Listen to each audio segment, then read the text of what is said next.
or should be. We're supposed to be old enough to realize that the nation is now paying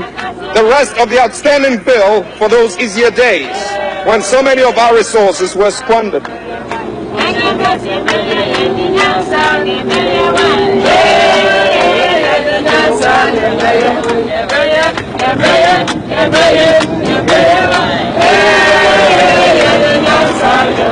Although Rawlings is a military man, he is more concerned with mobilizing for development than for war. His concept of economic conscription is an attempt to enlist more and more citizens into the process of production and social transformation. But Ghana's economy is fragile. The IMF has... For BBC phone, I can once know. Sabreno, 41 years ago. After Kuno, now Otimi Bob and Crofono Moko Fum, Cocoa Board 4, Nayakosa, Omodia Ahoma, more winning of Fumunosi, Dria, Cocoa, Omudi Diaba Kusi, Diaba Question, Ahoma. No catch almost a line in your street. Nani Mumusa said now, or also Jamuna, no Tetakra the bank, no Kofum. But a Nagini, our debay, to Nipa Mumudi Nechi. And I know Cassa a brass on Sagana 14 year baby. Nani penny be homo imagine say. Said your mind is city and yen sank a number for Magina Abrafon Twason. Baby, I do near you, you see it me, baby. Yan train my brofo, Emma Messu, boy, Yankasa, a bit me, I be to be I don't know, no ye baby. One why do not buy, Otwinoko Fumo, baby, I know Timida. One him say, or yes, I kuno, the first 6 months no hand over Malimano, one is one of Yeda. No, or the Dake or Dakemu, Castle. More I know 2 canon or the Dabasabasa, as ye know Timikoda. Which made that order basabasa. And no pokra liman cry betu liman crow take over no on the fee. Nim Rawlings pano. Memma Rainfish na me barras boy. Timinim the America. Young have voices no for phobium so here. Ebenyaba Kubia can be ma. Has come into being in this country. Supposed to be 24 years of independence without the true economic power lying in the hands of the people of this country. When we took over the reins of the economy, ladies and gentlemen, I thought so.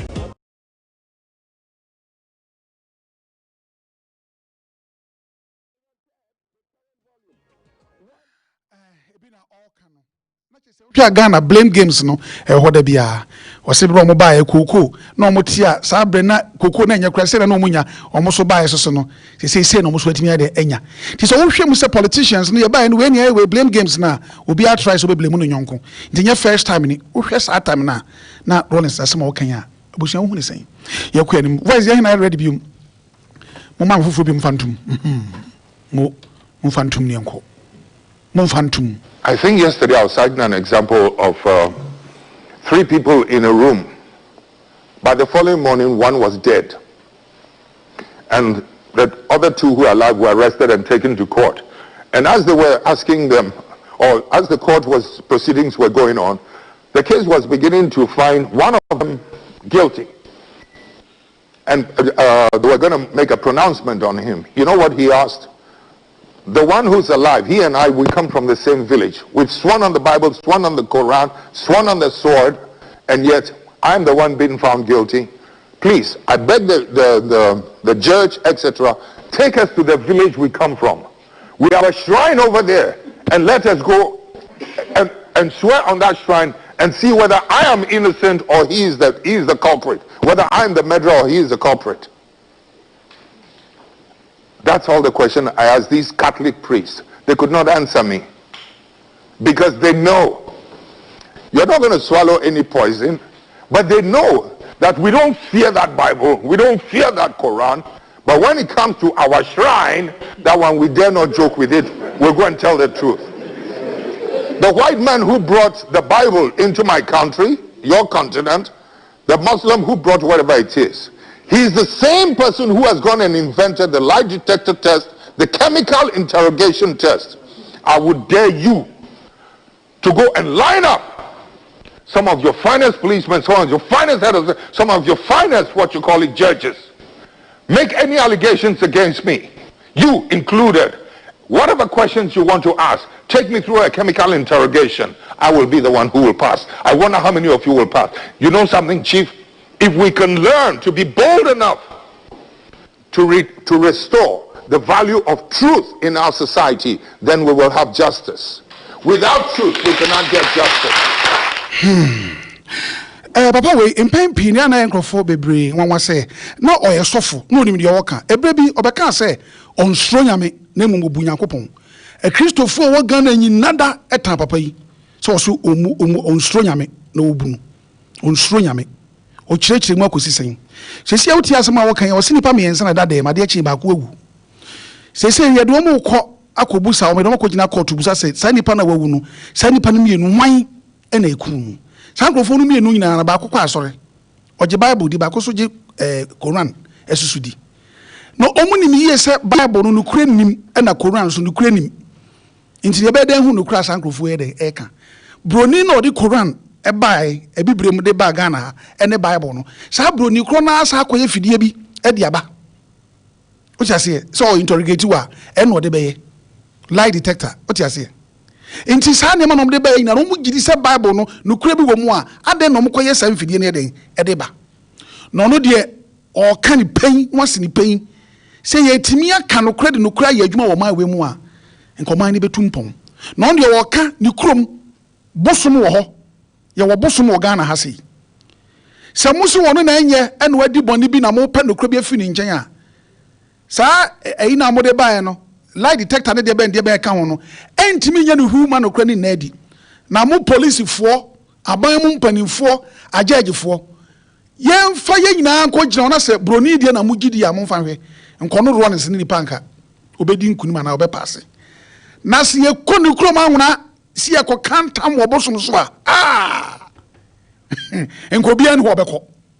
nti mo pa yen fa bosom nya adwuma ma we mu na se mo kan no ebre bi na me se na ye penukra bi afiri ne nchen bra ofiri akonya so no e na ne bufu no keka sansem wi ni pa oba bi ko yan hwe se benya fofora ka ho bi mu a oh Mr. President, thank you for inviting me to your riverside home at Vume. It's a beautiful place. Indeed it is. I love it. But your hair,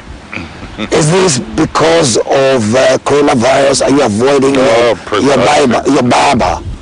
That's it, you know. I wanted to provide evidence that I was also hibernating. And I've decided until it goes, this hair won't go. But as soon as it goes, yes. Until then, I was telling one or two people that the president can use his bald head to knock out the coronavirus, and I'll use Moses' brush to brush them away. It's been 20 years since you left office. Do you miss being president? Oh my God.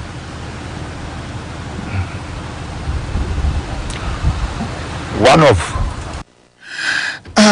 we interview when we in the Bible sumi nine in the radio station be one reference asase na yenua na oye adwuma BBC kwakusachi ado ne call ne nchen e wa nwona mamu mo amakọ aflawo okwa aflawo ha ne fie e wo ho sinso no ho pe menimo e ho no to ana one ne kodi nkomo no se papa mani agp se maba na waje me fio so no se no kure ufi ade kama no se fie mani je ho pa no se na wuti nyafu se yadan wo de kwa ade no se bo we nu ya dansidie me mayare na aba na etwam wi a mayimiti no covid no na me kura me bompa ese nka na akufu ado e de na pampam na apa no be head covid na nka etwam entem ye ho na nkomo no eduru che se nipade na ye agi che se obusa ne se ofiri aban mu ana se onye o mampani biom ne mfie aduenu pepepeni 20 years ne ofiri office de be pa na wafe se onye o mampani biom ye ntwa so president. Oh my God.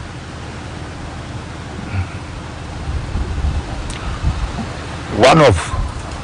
my finest days in my life was my last day in office when we handed over to Liman. I'm telling you. You know, this is in 79. Yeah, 79, because trying to handle a revolt is a very serious affair. And as a young man at the time as well. It was difficult, truly difficult. But of course, when there are terms on my life and some of the foolish things that Liman's intelligence machinery were doing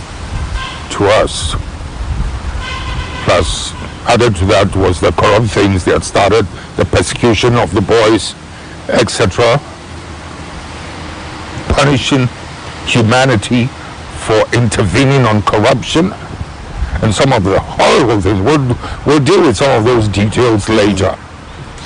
But of course, I had no choice. But Omampenda Rawlings. Kwaku Sechado Busa say, Papa, if you do a free office ni. Dear ba dear pa na wakaye. Na ison ko ka every 2000 ebe pim 2020 if you pim you no asem no ka. O tra ho din o say afedu ahura kosi na chi mfie aduasa ebe say mfie aduasa ana mfie aduana de e na waka 40 years asem na afedu wasa ko yi abawo said okai pa de ye ne din pa ne say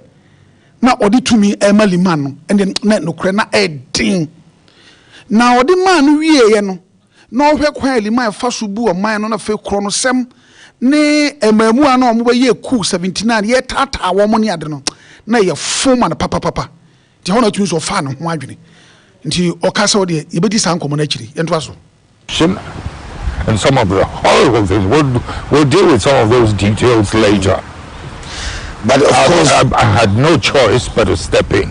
because the last time they arrested me, they nearly succeeded in eliminating me. That's when I decided no more, we have to go. Yeah, we'll come back to that in the course of our conversation. But what about the day you handed over in 2001, January 2001, after having been in power for over 19 years? Was that not a happy day? I was quite tired by then. I had very little energy left to feel anything, you know, but it was something we looked forward to as well. Once again, when what I'll be very blunt with you, the foolishness started. But it was something we had to put up with. And we did. First 4 years. And it was really bad. And I hope enough people will see what I'm talking about when my book finally comes out. When you say it was really bad, what was really bad?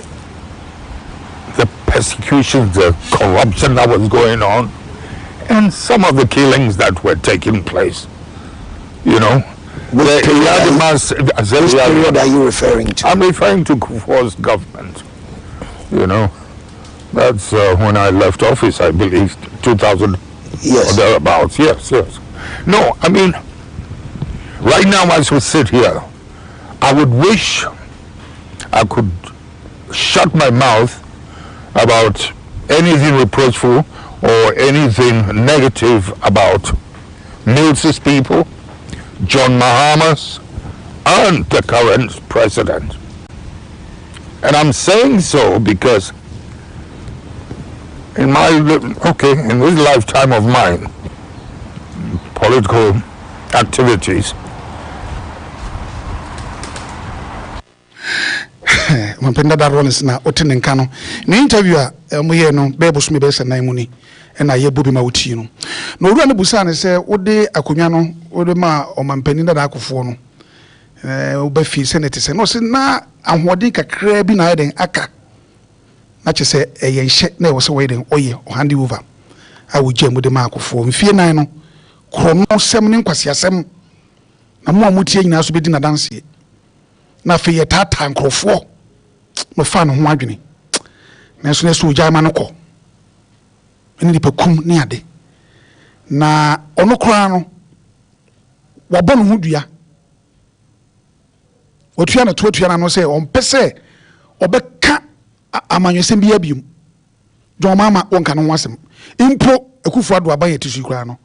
obo no hudua obo ye mfita duku se on kasa biom this mo ba hweso a ase no kura bi wo me se so hwe papa no eni ma bebre wo ha na manfo ni me se bia anko beka so wankasa da elections here wo mu ye nyanto obai na manfo ni so bepie abe campaign ama John mama yante hwe mafia tole kakra mami yo papa me tonwade na me de metiefo adofo ekopes na yedru pes se ya na ema ye ne ayedie mu no eboa ehwe esiesie ma ne mema me ho ye fe mema stretch marks iku wo mu anu nti omutimi sha atade a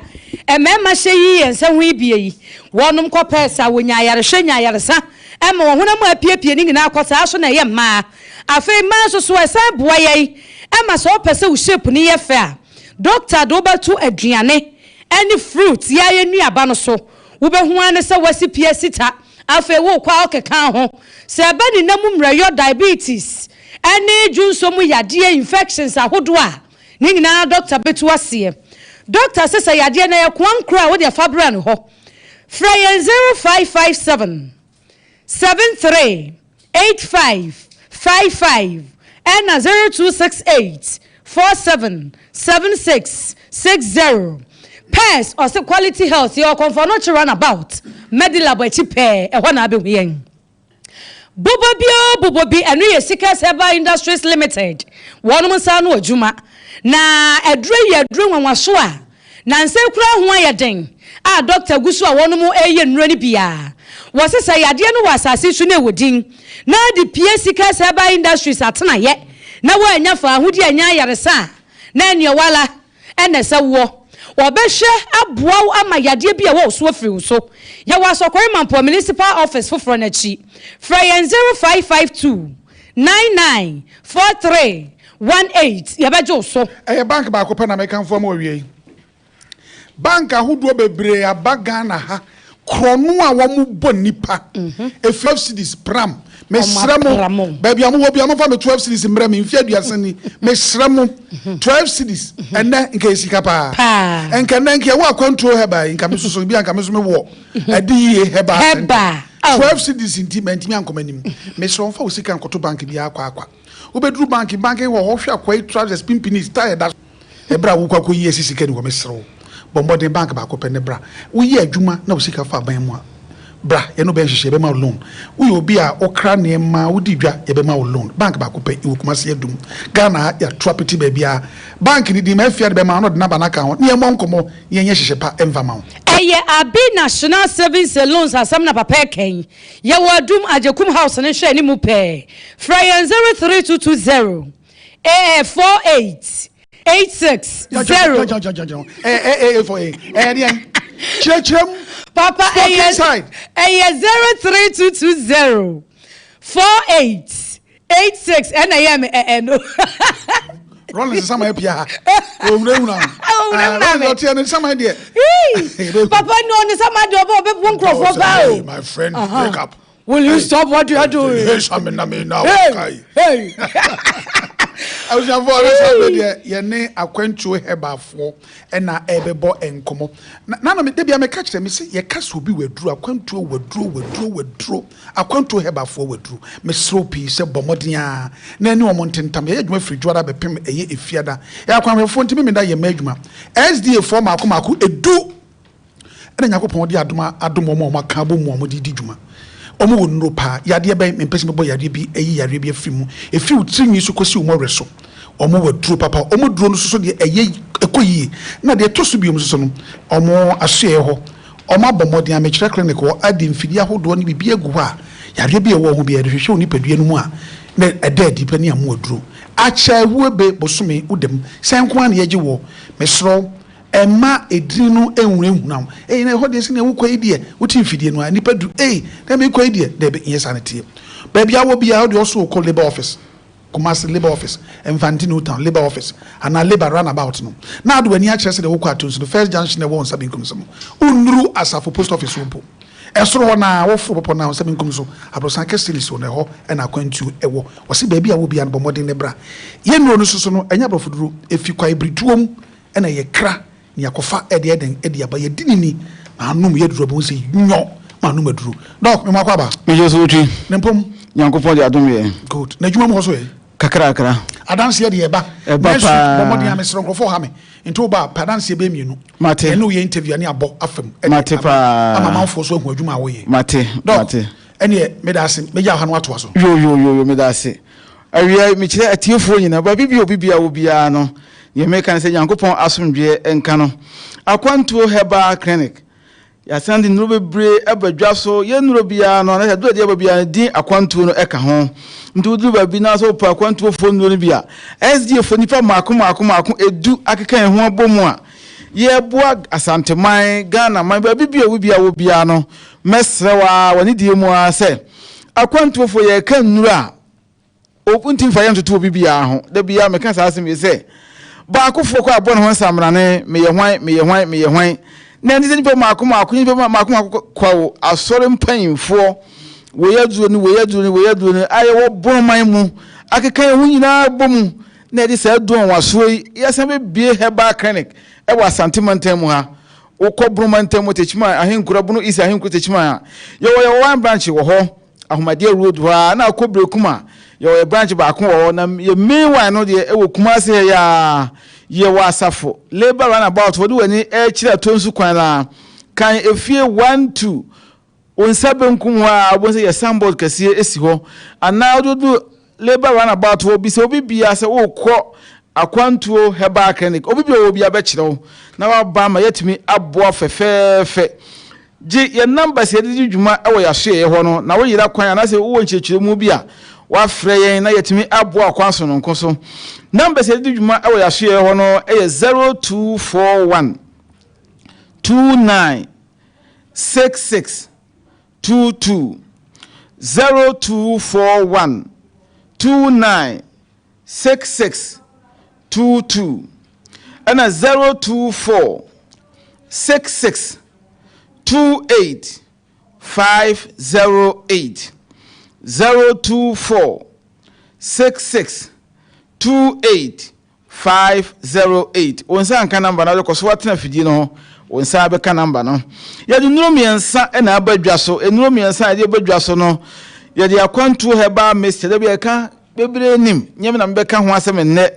ye ka ose dura kofa bai Ghana ha wiase afana nyina akwantu heba ka ne kwana akwantu heba mixture eya du onwa so ya badwa so obi o se wotie ma wie bia no entie no kwa kwama me papa entwamu nko me se bo modern na ko KNG heba ewo mrum ha ya obenya bi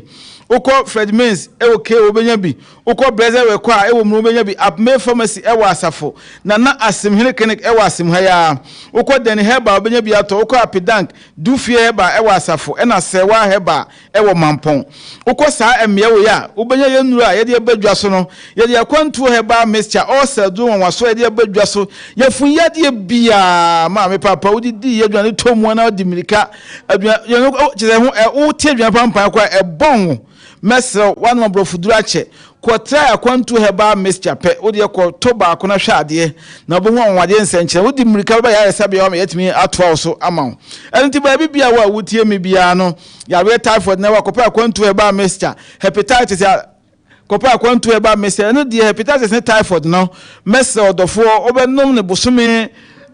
typhoid bosome miensa na ko range omu se da so wo ana hepatitis ne be ko bosome nsia but bosome miensa no ko review ko hwehwemu se ne yare no ekosoro na ebafam ne yepatie afri wo nkyɛn no ye de akwantu care mixture abadwa so ennem no bedi care mixture no infection am no bedi hu nkomo pa yiye esanse ya de etiti ne bebre ewa wiemre mu elenti obi a infection yare fe no gonorrhea syphilis candidiasis chlamydia ne keka ka ho nyina no enne bi hawa me no bedi hu nkomo pa yiye na bia se do ani kye yakwantu heba clinic na yetimi aboa na se opeye nnu ne bi ato a me a me bobo ye no kwa se pa akwantu care mixture ye care no ya nye ne CARE ye ne KARE eno nti wo kwa so pa akwantu care mixture na yedi kokwadu won wasoso badwa so fe na akwantu ko mixture akwantu ko mixture ye kokwadu e damu so no nkonkora yenkwa na Ghana ye kokwadu onuma onkofa ointment bia mfa ntwi kokwa afifiru ni so nanso onuma do no kokwa na afifiru ni na be hye afiri ho sebe kokko bu na pia onuma akwantu ko mixture na no de mesre watiefo betie me yepa okokobo na pia na otongoma na okoto tie pie ba ma ho kire woni nji wiase abrakwanto he ba kan ye wasafo ye will labor run about wadu woni kire atonsu kwan na kan fie 12 wana aboze bi se obi ase me ko SD fo nipa makoma akudu a wana keka won abomu me ko won aya sabia oba ye bo no at the form ewe onwanwa na oboso nyankopon de na webo mpaye kama ye be cancel nioma ese wudi ni ese wujai ye ntua bibi ye be ye kase yare mienu penejo ne kra no ye me kase je nkruma di jankati no we don't do that oba hwa ye be boa kwanso no ke mo wadi ni ese wudi bia o mama nka se o se je makodi ja ayi ankadi no wo adura we bia ho hia anunti message to me kana ba ya so ba boa opa yie wo ani yare a fabra kwanto e ba kan ko ba boa wo yenhwe ene din e bebredi ama infection specialist ye ka infection specialist ya na say ye enemu yare no saa mbodin gonorrhea babaso ne ye keka ka ho bia no white ya ne mabre fe no white no mesro say wo saa hawo no bia tutumri kambra kwanto e ba kan yenhwe say wo saa nsunsuanso wo ya how be na be hu e woni padua no mu se wo yo be man na wo yo ba na wo nam yare a me be bobo so mesro ba bia benye wo hoto a yare no kwa emma bio no enko wo mpane na wo mpane abre wa bre ma me papa me se tutumri kan bra kwantu heba clinic yenhwe se wo yo be man ni mo be hu abo wo sa infection yare se nam yare no umema sembe befom pa ebebe fom no ba hie ya any minute na wajamu na wujamu so a sebi wakono no eteko kura ntimi ye bio ebetuma di bi kwa na watwe ekobosome sebi hunu yide to kwa na obuafu esan se akono no enni ho enti meso so we be ma na hu zansunsanso we be ma mu kaw mu ye wo ya ese ufa painkiller bia na se wo hospital wo pane na eje wo ma na asen aba rashes bia na se wo to eba sebi wo hwo ahono enti no mu ye wo ya nkasa otu de hwo mu so ye wo ya odunso na wayase ye wo ya wa otinka se wayase ye because be mu ankasa ye wo ya rashes bi begu ho eba na eko niema mi kan nyina nya niema ewo ho setan bi obehu eba na eko ewmu na abasi osoma na eko sa na infection ya na tie entra wo da bia obi ane di ache so de da bia ya no ewo ho wobonze bi kura wo sere wo na bo ayi ni fa wo ze wontini na atwetwe wo da so na pa chance ya bro ena wa ankasa wo spam no se bi se no ba da wi abonze enso na ya ba mo se ye light kura wo se ahodi bia enimu enu achi no bi kura na oba da no na bi kura wo se na obema mu ye ya na se wonu da wi na obema mu ye ya obema wo se afon so ate aye kiti so ensabi timi tigu ni padua no so nyina bo se rashes begu eko na aba ko for wantimenti eko na aba wo se du ba bi no oba pose wani a na so na mo bi na mo se nkokodwe no na wutirimu ho wanim wanase na ye tititi wo sore ya wo sisi ya wo ya wo se nsunso ya na kire wo se infection yare no mesre wa wo bi tutumri kana bra kwanto e ba clinic se wonti maso a kopa ya adu akwanto care mixture no e wo dwaso ba bibia to aduro bia no wo de okona nipa na ni bia hye no se mese kopa adu bi breme ukọ Fred Menzi abenya bi ukọ KO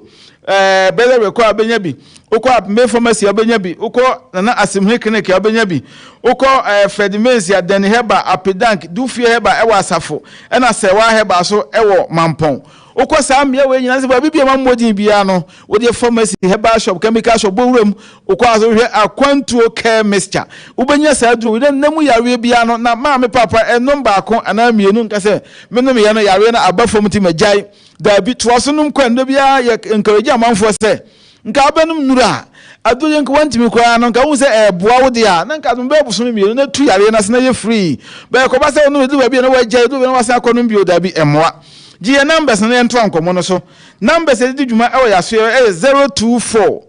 66 28 508 024 66 28 508 numbers e di dwuma e wo yaso na giwe so ka ho e 0241 29 66 22 0241 29 66 and a 22 yenhwe na migusu America mema se enamu sayare ne ba oso a anamu ana infection yare ne ba oso nsunsuanso a obetimi adura na se hawa e de bebrɛw yenhwe mma no de ne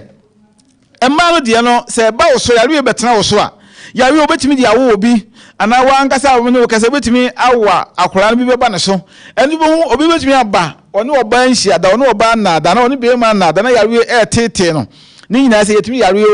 o betimi yan toilet so betimi yan se bathroom because sabo betimi afragu emia bebre wa ye nipa nko ade ukwa obetimi enya enye nnam nko abede nnam no ewa ababe 70%. Enti ba bibia wa wutie me awie bia no wo ye oba na wutie me a wa wutie bia enka bia na nso be firi waseba ensuo na eba no in fact enhye nkura bi wo so pampan bia enim bi wo so ba no yellow hu se niema eba no enye normal wa ankasa wusi so na wo menses na wutimi nya bia be 5 days 6 days 7 days e wo date na wutimi nya tambia ho no de e accurate se eduru wa kwambia so benya o ba wa ya se nye wo ya uhu bibia no ase menses na abaka ma na wo so free be ne asesa atia ba fom bi ko eba miensa eba mienu eba 4 enye normal as the first no a wo sha se nya wo menses nya entesa hu se yare infection yare no bia ba nipadua no mu enti mese ba se be ma nsu agu wa ankasa wo dwenso a wo ti ya wo wase anabi ko wa ya se pa ankasa anabi ko wo ba no mu ye wo ya wo tipensi ankasa mesre unwu sensunso na eche se infection yare no bi ho ana se boni be ma da bi bo se wase be hihyewa anya asem ketwa mesre unwu sensunso ya kope akwantuo ke heba mixture nanonom oni mani nyina ebeyi afiro e de ama ana se bra ya so ye e wa asafo labor run about ho a udi oni e kira tonsu kwa be kan fie 12 ho ana ye wo je numbers no hu hia pa ye number no e 0241 296622 0241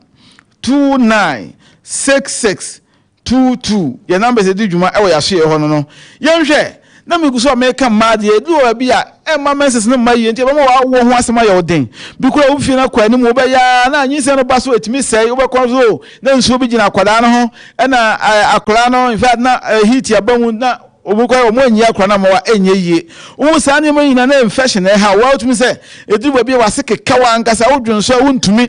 ana se wo to a wo yo ba bo se na nsuo egu nsuo na egu no so tumi se enkoyie wo sa nsuo ya na e kire se infection yare no ebi wo e ma obi nkan kire da bia me kan e ba education heba fo e boy homedin pa ye kan se bia bi tia no se sa ma de enye normal am nko hospital na wa tumi se edu da bia wo se niema bia wa ankasa wo ba no mo efiri mo eba no ensuo bia efiri mo ma na so se mu ankasa wo nye happy e wo mu keka wa ankasa kope akwantuo ke heba mixture ya duru we edanso free heba nuro nyina mu wa wonu madobo say yes bebre no ma doctor wonu me no me ntie mama timi edi mirika abaha ata mo se mu nuro ne beboa me pa ntie se mitimi komanim enti ba bibia wa wutie me anwumere bia no mesre wa se kope akwantuo ke mixture wo yo ba bo se wo fa etse sebi ananse a che wo no won se betuma chichiriti wani mu dua betuma sesa eni be ma oba oju woni ma dudu bi hu a masa wo yare ana wo so me nyare wo akwache ko BP no ana pressure na bibia ye kama na so wutimi se nipadua na nyema enkoye mu hyehye wo da wontumi na obi atena so many years ontumi na wakwa yare sabia na ye twi ne moja na ye ne kwahye machine mu whatever na so emfa ni nyina ye infection yare na ye wo saa wusisi yare be so wusisi onye be ma oba wo sore wontumi sore atoma se wo sore obo mu ejina ho some minutes wetumi move akọ ni nyina ye infection yare no hunsunsanso ne bia e ma won sa ne wa na titiriti ekọ na ba du ba bi di ekora dia enkokora wo sa sunsanso ya ne sebe stroke yare na ebe chiwo na so na nokwa bi anim stroke yare na emonka ye obipi normal din se stroke yare na be chiwo ni nyina ye infection abenti meso ma me papa se yare we tete wa bra ba tutumi kana bra kwantu heba clinic oba ye be bo opa ye umema asem no enkoye anasa umma asem no enkoye a bra oba kwantu heba clinic ya ye be bo awo yare efe ni kokwa na tete nipa asthma ne da bia me kansa me se akuku da mo ba ye offer asthma powder no enya asem ketwa ma me papa wutie me refe ne asthma ene tete ni bebre entutumi kana bre na beboa na so beji asthma powder no bi ene je se oba ya so ye ho nko a oba ye clinic wonko benya asthma powder no bi wo ani yare afa bre akwantu e ba clinic ana wanya stroke na stroke no ekoye no anasa aba now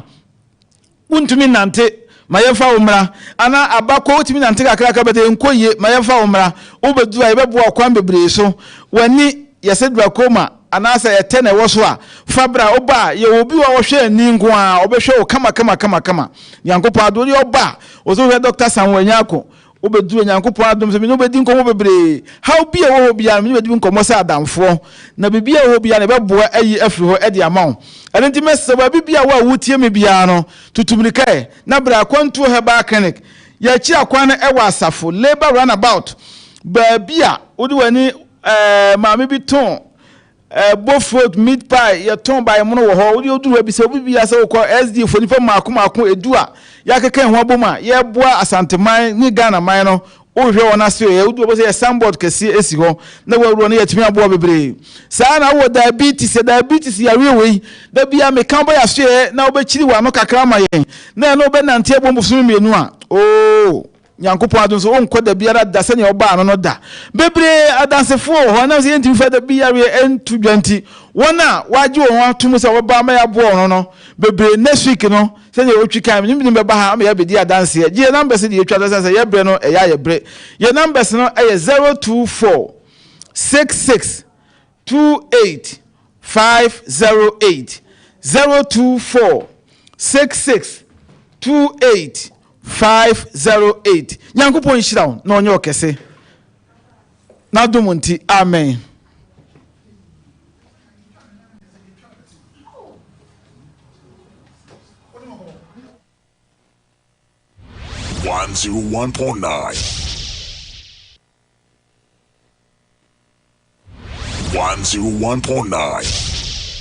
Wie adofo ansa na papa beto adwumadie no so ye de mo kwa yade ya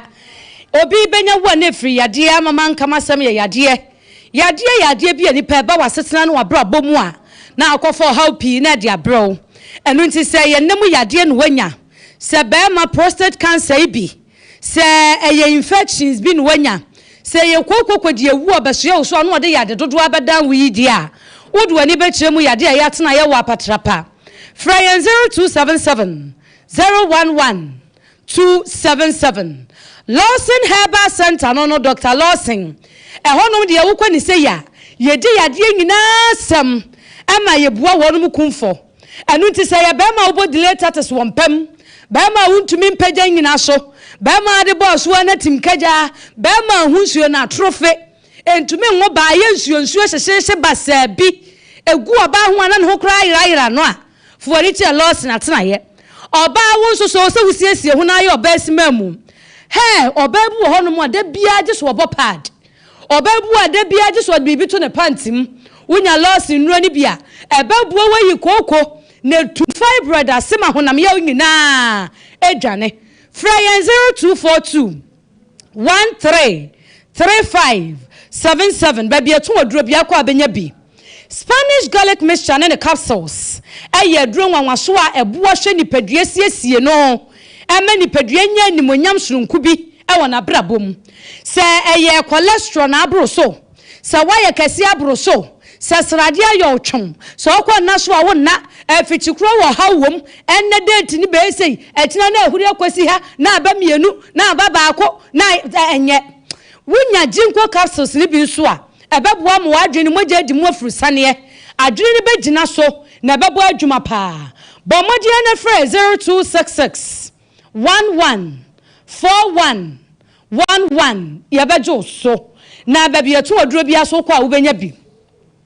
agombia was wo mama fili agombia capsules was ye de biba ade ede na enu saa no na ba utrim ba wadwene mu sane wo na ase na de koboso na ya jolojala aminua wa wo se usunsum swate ovemvigo nyina swate wasi agombia capsules wa mafili ebe boost immune system na mawumu adodode na tumi anya ahosan bi na omatumi akeka omo ho bi na mawumu ora bia ma de ayade bi na tumi aboa wo junso mu ho ni nyina ebe free ho wo jonso a te sade de so ne na so jonso no ekuko ebe yi ni nyina so free ho ema be ma wo ba wudina brand wo mpam na wo bo adwuma na akapema katima grey wo bo ne dendende ntese wo gidie se wo to wonu mfeli bo modi ne koda ne heba Freddy Mens Qualinac ene mie to odro bia se wa heba wasante mampon frey 0244 94 65 25 and 0277 45 42 88 Agombia capsules so mefili 5 World Herbal and Spiritual Center was Sofia Barikese Dr. Rabi Siben Kancho say honhom yade nyina fa bedano na wodi honhom asam wo ho epe wo ha na no pomasibre say ye ahaban die nso so a diabetes 1 2 3 obasa hepatitis ulcer fibroid wadrimu na ka wodanka bom anu nti ya yu to twene abusua mofa no nko na nipa bia amfa so wo no so na entimi mu abusua no bullet powder ye ne de ba adwa so frey 0247 98 97 42 wo ba fie ha ebi wa ha adusa e wa ha covid e wa ha enuro ne de meka no magade en eta ha J.J Herbal Council se men kan cho se yade no wasase su na ewodin a wachi wabre machinchi mabiro kama mi o di ma mi o na wo baso mehye wani munyam minia yade nti wodumu nyina awraho yade nti takusempo akura ni fie ho osefa wo ha nyina bedano diabetes blood pressure say high and also low obe manage amanage na yie hepatitis types ni nyina kidney and half liver problems ni nyina yesa ye de catheter to bemem wojo nso kura wu hu be hu an say nam from yo doctors ni nyina wo behwe na ye promotion eti say ade amabobo so ye bi ka hui doctors wo de be piat na ye ho a card di folder abaji ni free consultation ye free ye be diagnose ahye de hani padua ni free emoja ye be twea ye lab test free ye wia ye twa massage ama ho asisi ho so pa na enie wuduru fie na ato ho a oh wo cha said wanu mponkoduro wo da ma ho baba wankasa wo se wo ba for 50 cedis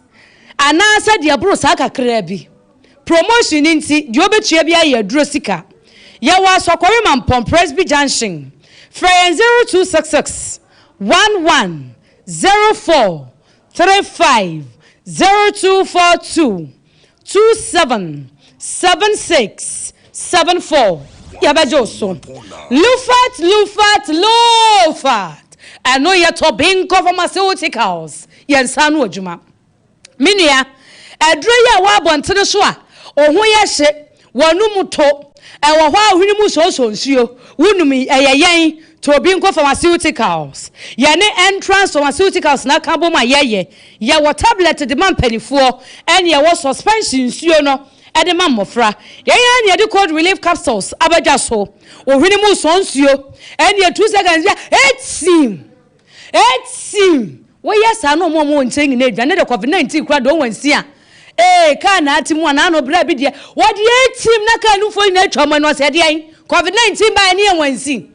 Osebra, Beji cold relief capsules ni bi. Ebe ni nyina free ho. Eno da nchen a ye wo entramo tablet. Eno so beboa manage migraine no. Ebeboa wa manipadua no. Tipaya how bia fitu utiri besi wo kon ho de. Ni nyina ebe free ho. Eno so ye to Binko Pharmaceuticals yensa no adwuma. Yatena ye no wo eye ke wo mrom castle hwe ni mu ho a. Pharmacy kasie a wholesale ye betu nro eto nro efrim. Frey 0541 26 87 21 and 03220 49 32 and 3 mijina we so na afei papa e di dwumadie nkai na aka no ato amoso dachia ni chaneni anani rao marawu sampa na miki minsam kasia na mebosi memranti bremu manti afutu enami na minyu ranti ani mabawa mutiemi ankama ya somodo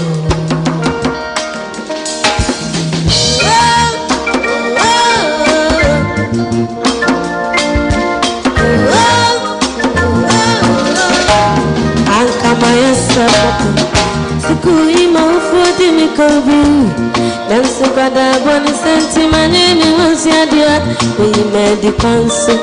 my Yadika, the dear chief. Manfulina Yagamu, Mamma for medicine in the agro, Mamma for medicine in the agro. Oh, I am never to your son, Anka San for Swami, coming with you. No name in the fire, Anka Messiah, Kadabima, Anka San for Swami, coming with you.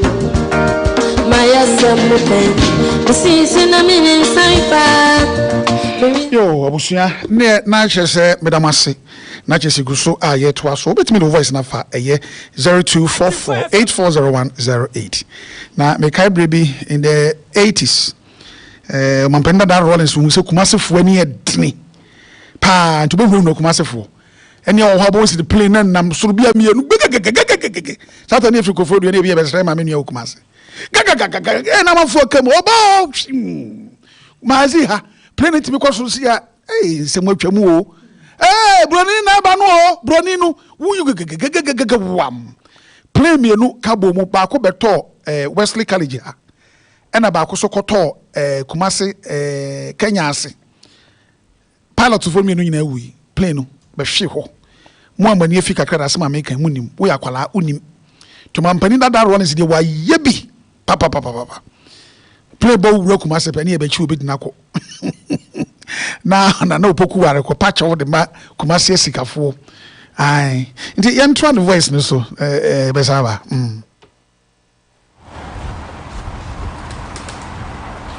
That man was one of the worst,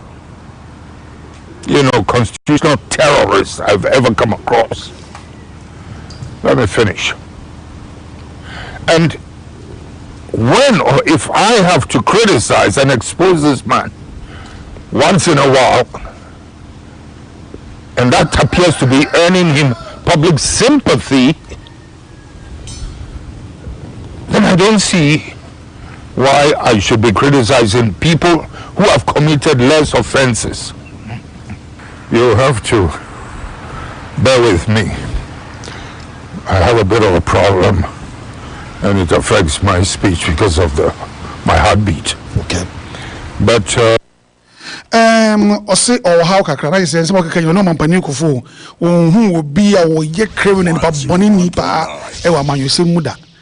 na ose ye ne nya adwene o how kakra na ne kasem no na kuma o how kakra na kuma no bon tentem nti ye mfa nche no so no Rawlings say nim no kasa bobomu no se de o say ne kasa no se na kuma no bon tentem ti no ye ne nya adwene ne mfa nche no o how kakra ye ntwa so I have a bit of a problem, and it affects my speech because of my heartbeat. The kasa ina I have a bit of a problem, and it affects my speech because of my heartbeat. Okay. But I guess it depends also on your leadership style. We were not sitting on a throne. We were part of the actors and the engineers on the ground with the people. My wife was not sitting at the castle drinking tea. She was in the villages around the country. She was sleeping in very rough places. And we had no choice really but to get involved with the people. And that was tiresome. That was tiring. Besides, you've got to understand that our leadership was more or less related to what I would like to describe as being compassionate, your respect for the people. I'll come to it again. However, there are those who lead using the medium of fear, the fear factor. And people who use the medium of fear factor are able to relax and, you know, and orders are obeyed because people are afraid of the government, of them. But knowing very well that my intervention drove away a lot of that fear factor, there was nothing you could do besides I resented the use of the fear factor. But do you know there are people who are afraid of you, though? It's unfortunate. It's unfortunate. I was one of the first people to actually criticize the atmosphere when I said the culture of silence. And somebody like Kufo, no, because a lack of family planning virtually undermines your development program. You're creating starvation for yourself of resources, etc. So that when I am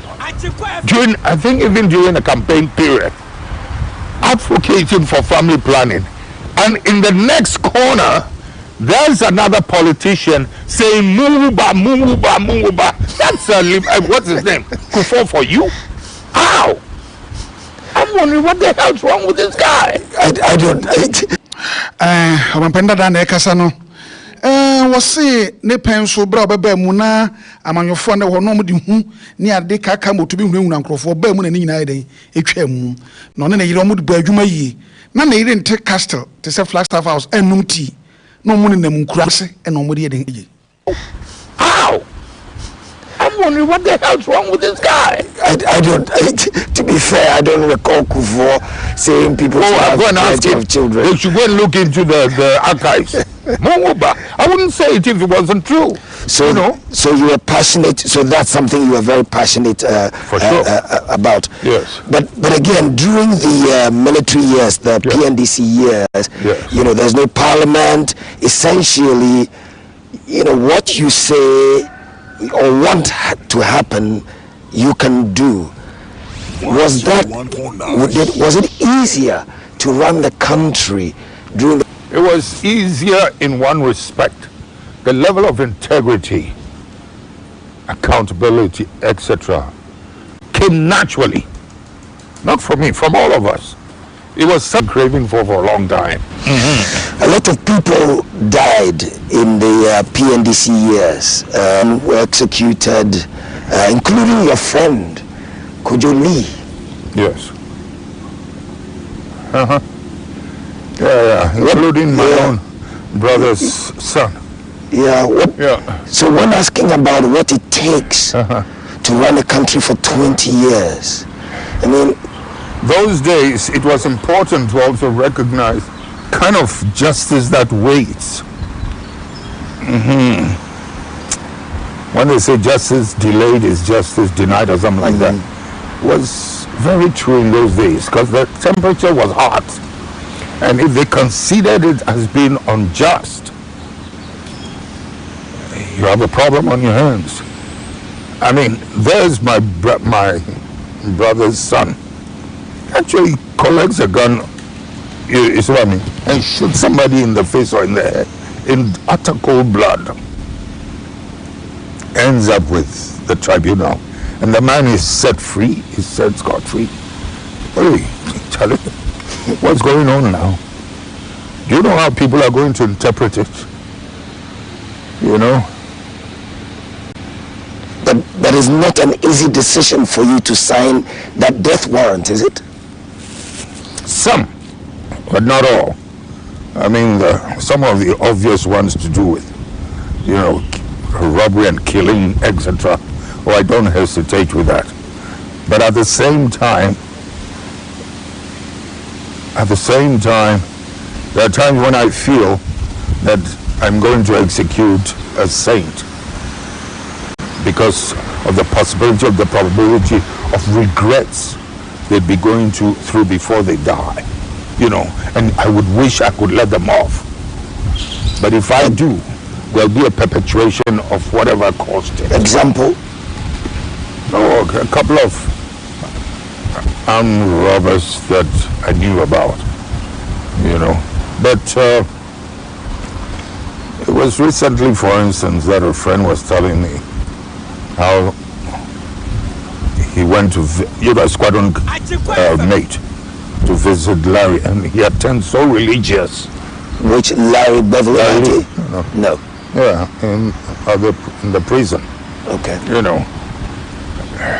Of course, I did know then, but not that he would have stopped me. But a few too many people had been shot in cold blood by my brother Larry. Your brother? Okay. My friend. Yeah. Larry, my squadron mate. Right, yeah. And could you really? You know, it would be difficult to allow it. And I remember even when it was done, a lot of people thought, no, I've helped him to scoot to leave the country. You know? Yeah, people didn't believe that he was actually executed. There was another gentleman who just kept killing people for ritual purposes in his village. You can probably go and ask this Victor Smith whether that fine big head of his, you know, whether that murderer was not planning, as he was giving him a thought to eat. Well, at that time he didn't know that he was such a murderous character. A man like that, for instance, when the law caught up with him, I think was the only one who was not executed in Accra. We had to execute him in his village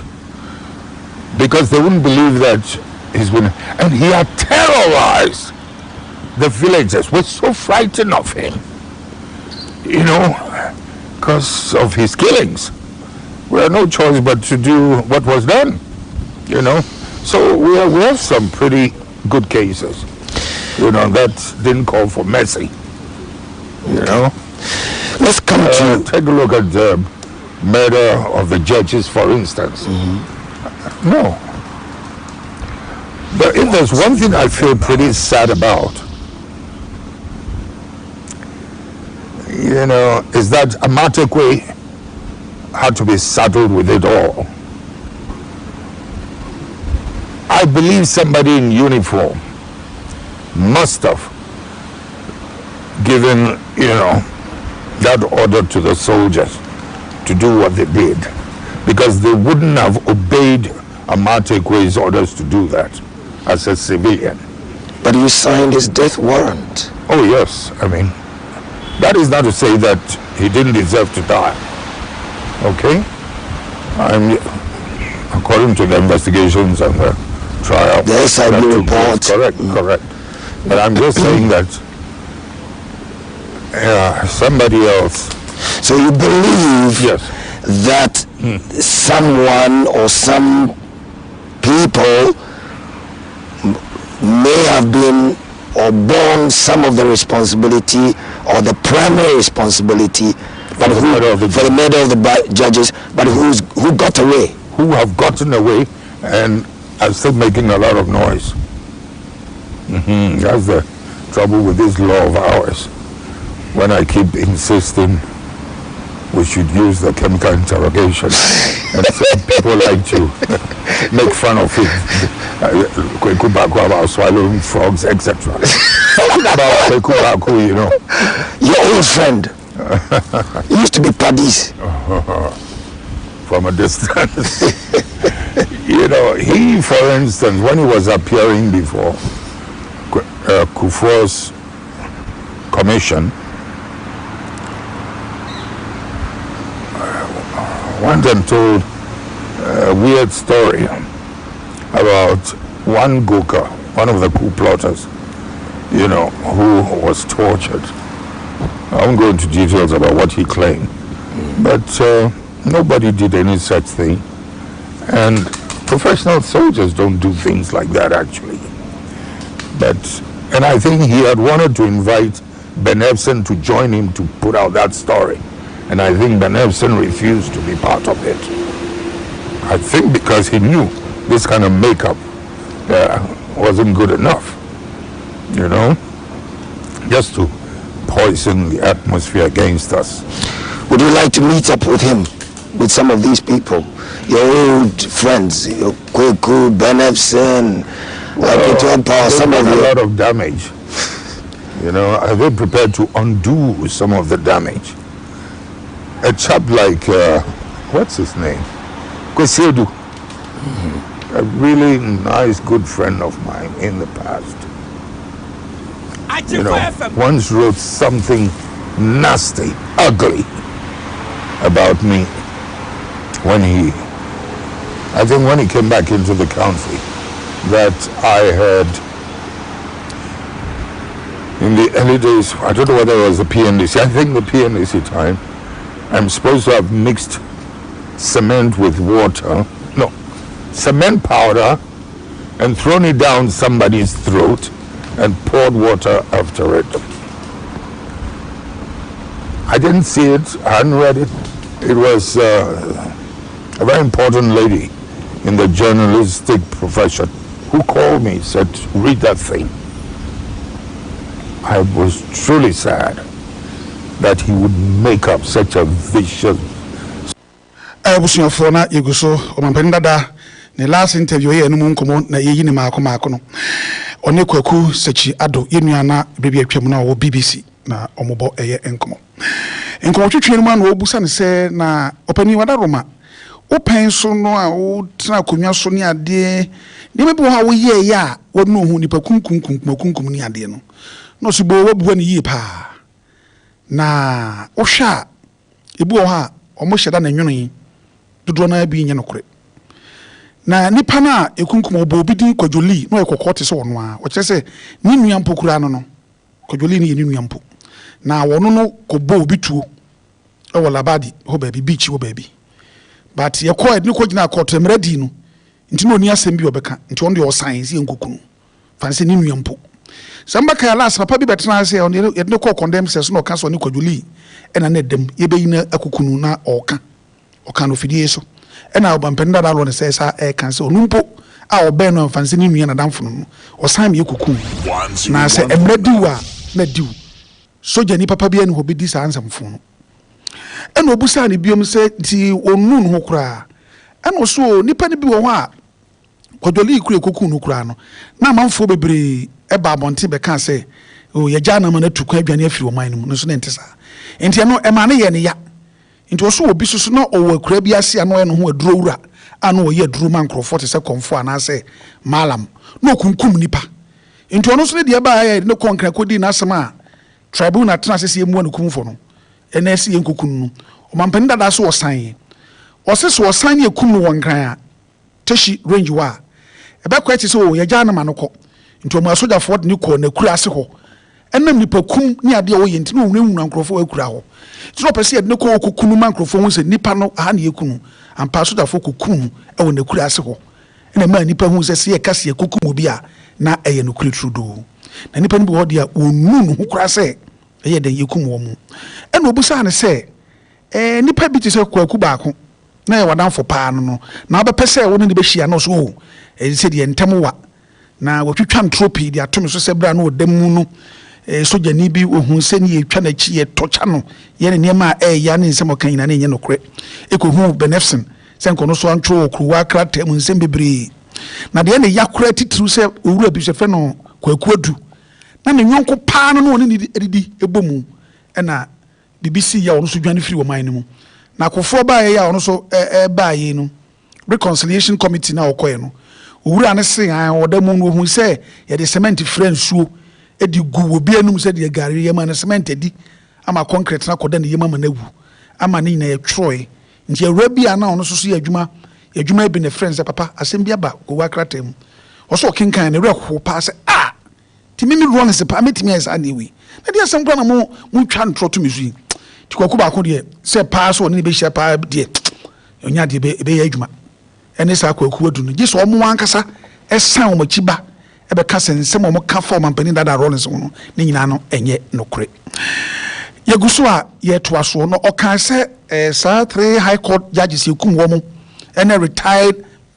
military major no akwa no so no o che obo amedekadi so no civilian on na order a won me ko fa sankrofo no kokun won na ogidi ye pa se eyobi a no hye so jatare ena emom sa directives no mo ko fa sanipa no emiensa ekokun mo kwamna Japan papa Mrs Cranton oba na wa wo foforo ye be fa no kokun no ne o ka ho eni soja ni no ogidi ye se ne soja ni bi o hye yi eno na okoka osina Ghana fo ne nya adwen se omonko fa abrofo emfidie mra ne information na sumni ne nsa ne ehu so o ka no kra na so otwa nkontompo na sa high court judges ne wo ne die eni maja no onim ho kra maache ho ne yakoduru yento aso story against me. So I was contemplating actually sending that story. I thought, would he write this if it weren't true? But I'm sure he must have known that I was doing everything possible to contain things like that. And I will never do something like this. And yet you have to put this on me. I was contemplating sending this thing to Parliament because I thought about it and thought, amongst them, somebody was crazy enough, wielding power in those days, who could do something like this? You know, who extracted you from the cell? Nobody extracted anybody, because I was still on my feet. Those two guys, you know, when they were firing at the padlock, till finally it broke. There's no time to extract anybody, so we opened the door. Do you remember the individuals? One of them both of them became my bodyguards. Yeah. One was a very short guy. The other one, Sabadu, yeah, he was with a motor regiment. He died not too long ago, you know. And then you went to GBC? Yes. And you had your speech, or somebody gave you the speech? No, there was no speech. You spoke from the heart? Yes, yes. Do you recall what you said? Maybe if you played it to me, I'll say yes. That's it. You know, but I needed to warn the officers not to provoke the situation. That for me was uppermost on my mind. And to neutralize and to bring, you know, sort of take away the animosity and that anger against the officer corps, I needed to announce for the first time some of their names. You know, those I knew,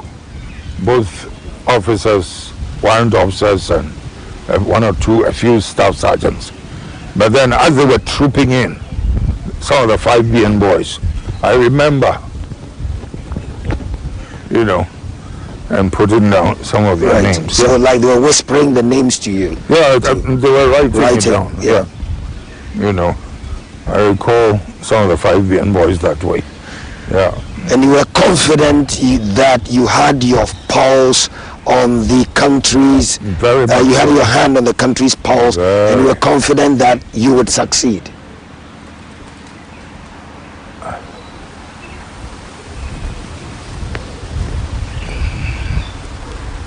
I don't know how to answer that one, but I knew that we would get rid of a bad government. We will get rid of a bad government. But in terms of taking power, my mind was nowhere near there. Maybe it's something we should talk more about. So your objective was not really to to take power as such. Yeah, is that I don't know what to do with it.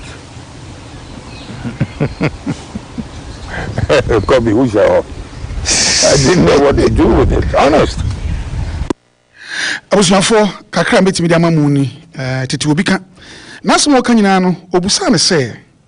na ohene ba yesi yedu kotu mu yachi ukoye ku mu yachi ukotu wo se enokre na hwan na yi u free says wo so obi enye obi na be yi no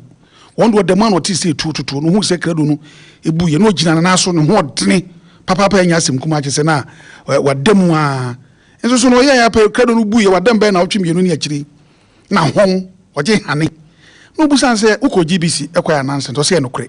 na ma ensem akwakeka ne atwo se de be no boni trim na ekeka bie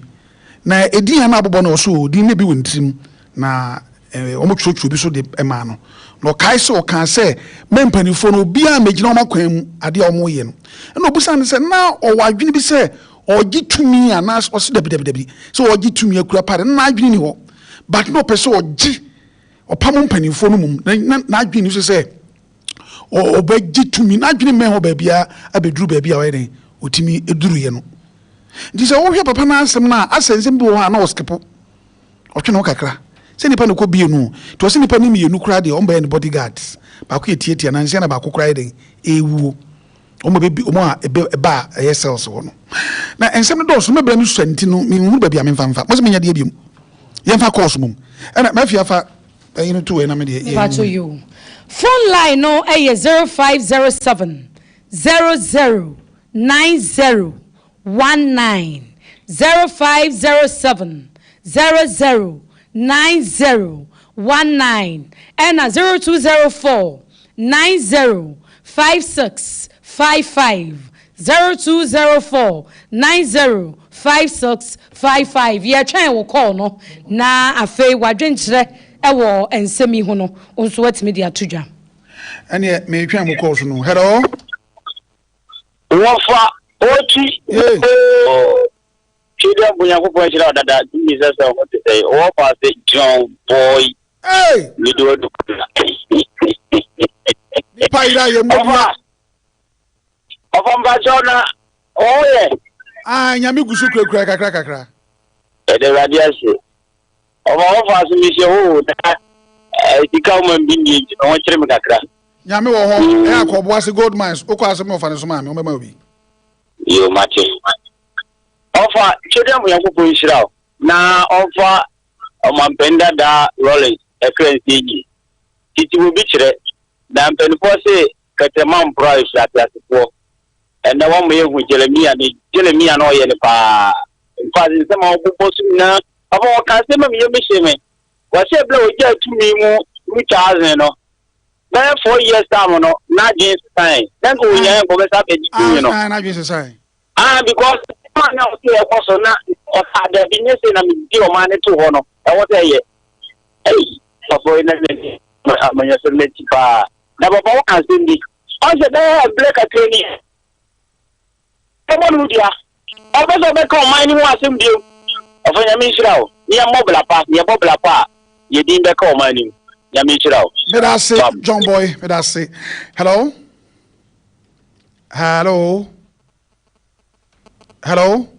oh boy hello Father Teresa dam DJ Bakope Father Teresa Bakope aka awasasi so ko fantini mitie free tafan bro no yo hello o happy ma jo so yetie o oba ma kwasi na me yo the cafe new road ofa network can say fa onye izo operation of crapa no call ofa na mi shira na mo kwatenten that's me so me da se ya papa ma han yankopon shira mo pa na mojuma pa modi da se ojuma die ya de kyerɛ ne ya de sua mpa yesua de ne yesan kyerɛ ho ade ɛno kwasem pa wie wonam sa papa skani so ne no yi ayi ɛno nso atuyefo da wase pa ya mishiraw chance ma na wotwie ka che wawie wotwie no ade enka na kase ba tini nyina mu no fa cheme bia ba fine me da asem no se wode a cheme da wase pa na mujuma pa mu de wie de wotwie abasobode ya na ye de bom onye mu na momo adwuma ya da wase pa Mr. Asa so me da say hello opa ni wudi ba bia de free aja mi ani kofi dia do na de frame DJ Anaconda me kacha free Boshe Abraham Junction Ames Furniture Works yo papa yeti o father me dey bia me see me feature ma o eche mi tu bi now ye is the obo adwuma titi pa oni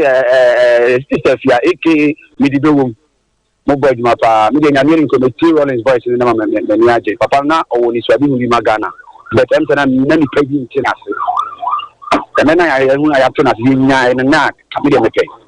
kami te pa kan ni be se wo Ghana ha ken be sa pa father mu ni nyame nya adwuma ya da se nipa wu ana wawu